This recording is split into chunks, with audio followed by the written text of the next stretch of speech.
साहब जो आया था माशाल्लाह उन्होंने बहुत अच्छी बातें की और सवाल जवाब किया। तकरीबन हमें बहुत से बातों में मुतमईन किया। जो सिपा सलार है वो हमारे दुख और दर्द में इतना दिलचस्पी रखता है। और आज मैं यहाँ पे पेशावर में आई हुई हूँ। फर्स्ट एवर सिंपोजियम यहाँ पे ख़वातीन के लिए अरेंज किया गया था आर्मी की तरफ से और आई एम सो हैप्पी कि it was chaired by chief of the army staff himself जी, उन्होंने खुद इसको चेयर किया।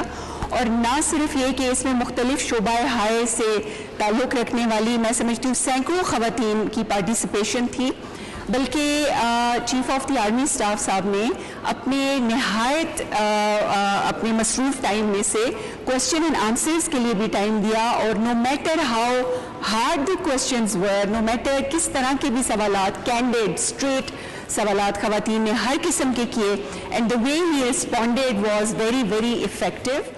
बात मुझे बहुत पसंद है उसका कि उसने यही कहा कि इसके बाद मैं हर एक ज़िले में जिरगा बुलाऊंगा, खुद आऊँगा, हर एक ज़िले में मैं आऊँगा, वहाँ जाकर जिरगा बुलाऊंगा, जिरगे की थ्रू से हम वहाँ कायम करने में लोकल लोगों के साथ हम ताउन करेंगे। चीफ ऑफ आर्मी स्टाफ जो है वो आए, उन्होंने बहुत अच्छा एड्रेस दिया हमारी बच्चियों को, बहुत अच्छी बातें की, उन्होंने कुरान शरीफ और अहदीस का हवाला दे के उन्होंने बच्चियों को गाइड किया।